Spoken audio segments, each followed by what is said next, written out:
Mas Wayu, Ya, Mas. boleh gak nih bahas tentang pesugihan ini?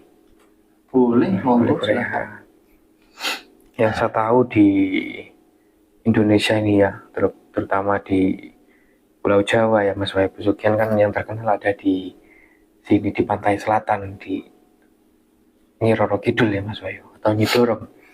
Kalau di Malang sini ada Gunung Kawi dan tempat-tempat yang lain yang belum saya tahu juga ya Mas Wayu kebenarannya. Eh, Menurut Mas Wahyu ada apa enggak sih pesugihan itu? Pesugihan ya ada. Ada ya. Pesugihan ada. Ya, jadi em, itu kan sebuah perjanjian ya dengan Roh halus. iya dengan makhluk, Makhluk. dengan setan, dengan jin ya Mas ya tentunya. Memang ada pesugihan. Ada. Mas saya mau mencoba pesugihan mungkin. Waduh, gimana ya Mas? Saya sudah cukup nih, mending hidup sederhana kalau saya Mas. Ya, pada hakikatnya kan begini. Pada hakikatnya apa sih yang kita cari di dalam hidup kita ini? Banyak orang-orang itu salah Mas saya. Jadi orang-orang ini kebanyakan mereka sampai lari mencari pesugihan dan lain sebagainya ya. Ada yang apa istilahnya babi ngepet, ada yang tuyul ya, melihara tuyul ya, ada yang ke Nyi Blorong ya, ke Ratu Pantai Selatan dan tentunya banyak sekali, banyak sekali. Nah, ini kan karena saudara-saudara kita ini tidak paham tujuan kita hidup itu apa sih? Gitu. Kalau kita paham tujuan hidup itu, saya rasa mudah. Tidak ada yang susah, tidak ada yang sulit. Apa itu Mas? Kita menjalani hidup ini.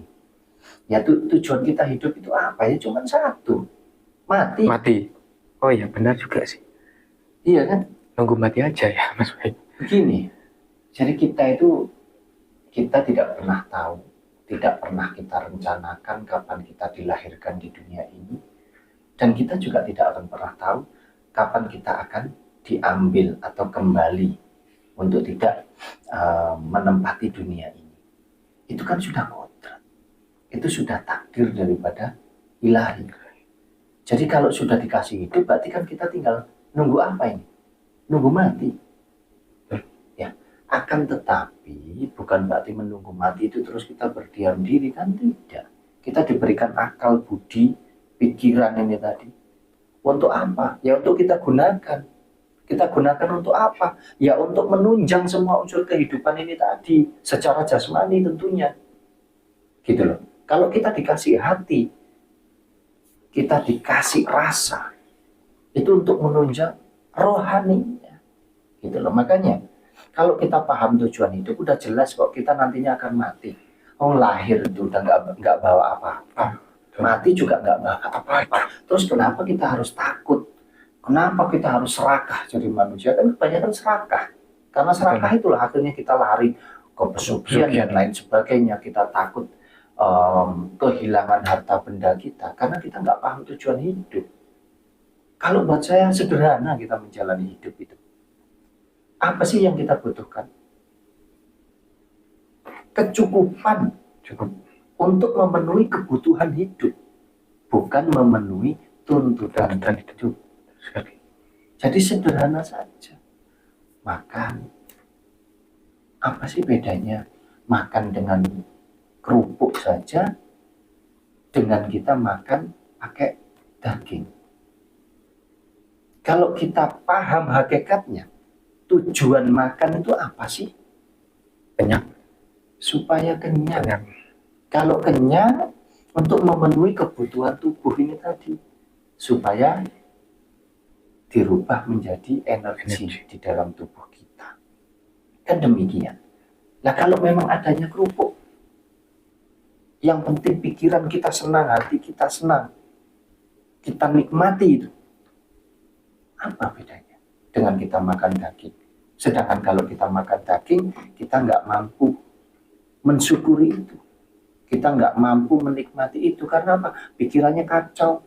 Lagi makan daging tapi pikirannya kacau, takut. Waduh, uangku tinggal segini. Waduh, Gimana ini nanti, waduh aku belum bayar hutang ini dan lain sebagainya. Itulah ya, jadi makanya hidup itu yang tenang sudah. Kita belum lahir, ini semuanya sudah disediakan sama Yang Maha Kuasa.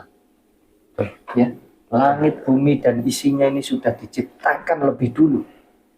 Barulah manusia itu diciptakan.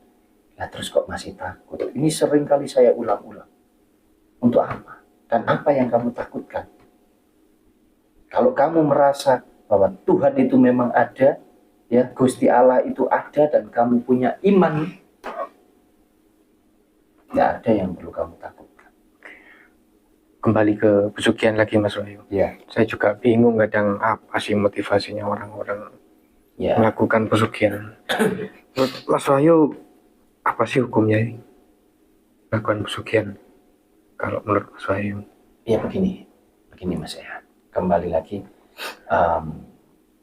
tentang kenapa orang-orang ini masih mau melakukan pesugihan dulu ya Mas saya. Ya. Sebelum saya membahas tentang apa hukumnya ya. Jadi orang-orang melakukan pesugihan ini ya karena yang jelas orang-orang itu tidak paham tujuan hidup, sehingga mereka tidak mampu menikmati hidupnya dengan benar. Mereka serakah, Kurang. ya karena hanya menggunakan ininya. Ini kan tempatnya setan Mas ya. Ya, kalau kita bicara tentang setan, hantu-hantu yang ada di luar itu sebetulnya semua itu di sini semua itu. Jadi setan yang paling jahanam itu ya ada di manusia ini, di otak ini. Kalau kita tidak mampu mengendalikannya, gitu loh Mas ya. Makanya ya, hidup itu yang seimbang, baik ininya maupun hatinya. Kalau kita mampu menyeimbangkan dua-duanya, ya insya Allah semuanya akan berjalan dengan baik. Dan kita akan senantiasa berjalan sesuai dengan apa yang sudah seharusnya kita sebagai makhluk ciptaan Tuhan, ya kita berjalan tentunya di jalan yang benar, nggak serakah, nggak cari pesugihan. Karena di dalam pesugihan itu kan pasti ada perjanjian, pasti ada perjanjian. Makanya kalau Mas Yahya tadi tanyakan bagaimana hukumnya dengan orang yang menjalankan ritual pesugihan itu tadi, tentunya sangat fatal Mas Yahya. Fatal. Kalau dari sudut pandang saya secara pribadi sangat fatal. Kita berpikir yang logik dulu ya Mas ya. Berpikir yang logik begini. Kita ini diciptakan dari dua unsur, itu sudah jelas. Yang satu dari unsur manusiawi, di mana kita tercipta atas dasar adanya hubungan antara bapak dan ibu atau kedua orang tua kita. Unsur yang kedua adalah unsur daripada ilahi, unsur yang suci, unsur yang bersih itu tadi. Jadi ada bapak dan ada ibu, nggak akan pernah ada kita. Ya, kalau tidak ada roh atau kehidupan daripada ilahi. Makanya dua-duanya itu kita harus mampu menjaganya. Kita harus mampu menyeimbangkannya. Nah, kembali lagi ke urusan pesugihan ini tadi.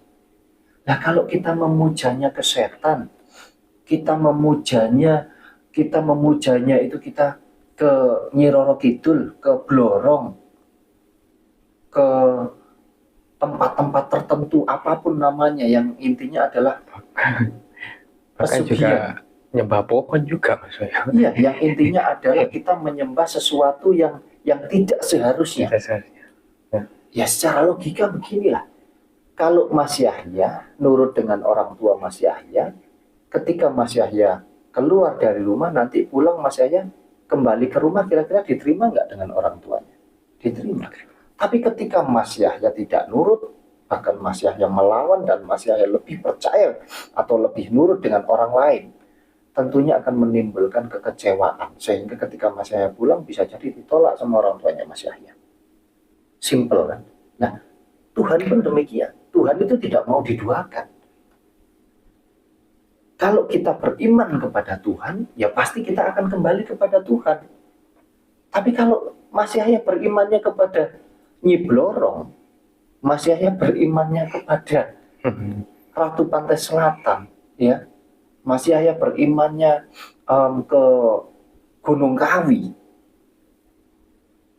Ya mohon maaf, ini bukan berarti yang ke Gunung Kawi itu salah, tidak ya. Ini kan itu kan sebuah tempat ya. Tergantung, kembali lagi untuk pribadi-pribadi yang melakukan ritual pesugihan. Ya tentunya jadi nggak akan Mas Yahya bisa kembali kepada Yang Maha Kuasa. Ya kembalinya ke sana. Karena jangan berimannya di sana gitu loh. Makanya untuk apa sih? Untuk apa kita harus melakukan semua itu? Wong ini semua itu sampah Mas Yahya. Sampah. Kalau dipikir yang benar, uang itu sampah. Kalau ibaratnya makanan ya, hari ini kita makan, kadang nggak nunggu besok, selisih 1 jam itu harus sudah kita buang di toilet. Betul nggak? Betul. Kalau nggak dibuang jadi masalah nggak? Jadi masalah. Nah, sama halnya ketika sampai dapat rezeki, dapat uang, terus habis itu nggak sampean manfaatkan, nggak sampean gunakan, mau dipakai apa? Jadi masalah yang ada. Saking takutnya ini tak pakai terus, nggak tak pakai beli ini, pokoknya tak simpen terus sampai sampean mau makan aja. Eman, bener nggak? Benar. Kira-kira nanti malah jadi penyakit enggak ya? Makanya tidak bisa diukur kebahagiaan orang itu dari harta benda yang mereka miliki. Ya, kalau buat saya secara pribadi saya sering ngomong ini ke semua, ke teman-teman, ke saudara ya. Bahagialah secara lahir dan batin. Dengan cara apa kita bisa bahagia lahir dan batin? Bahagia baik pikirannya maupun hatinya. Dengan cara kita bersyukur. Sudahlah, tidak usah serakah. Kita hidup apa adanya dengan satu keyakinan bahwa hidup kita itu akan senantiasa dicukupkan kebutuhan kita sebagai manusia hidup. Makanya jangan nuruti tuntutan, tapi cukupilah kebutuhan hidup. Itu pesan saya misalnya. Jadi kalau pesugihan, kalau Mas saya mau mencoba ya mau nggak apa-apa. Ada, memang ada pesugihan ada. Ada, ya. Pesugihan ada ya. Tapi kalau saya jangan. Secara pribadi dan saya mengingatkan ke teman-teman, saya wanti-wanti, sudah saya jelaskan dengan gamblang ini tadi, apa sih gunanya? Buat apa? Udahlah, kita nikmati aja hidup kita dengan baik, dengan benar. Insya Allah nantinya kita akan jadi orang yang benar juga gitu loh Mas ya. Oke, kasih Mas Wahyu. Intinya kan kita harus banyak-banyak bersyukur dan tidak boleh serakah. Nah, nanti dari sifat serakah itulah muncul keinginan itu tadi ya Mas. Ya keinginan banyak hal tentunya. Iya. Bisa mencuri, bisa merampok, intinya melakukan hal-hal yang negatif ya. Jadi jangan, sudah kita nikmati hidup kita ini dengan penuh rasa syukur. Yes, syukur alhamdulillah kita sudah diberikan segalanya, diberikan kesehatan, diberikan kecerdasan, diberikan segala-galanya yang terbaik oleh Yang Maha Kuasa. Saya rasa demikian Mas saya. Oke, sudah cukup sih Mas Wahyu penjelasan dari jenengan. Seperti biasa untuk teman-teman ya, kita kasih salam andalan kita ya Mas Wahyu. Ya. Oke. Salam sehat dan bahagia selalu untuk kita semua. Assalamualaikum warahmatullahi wabarakatuh. Sampai jumpa.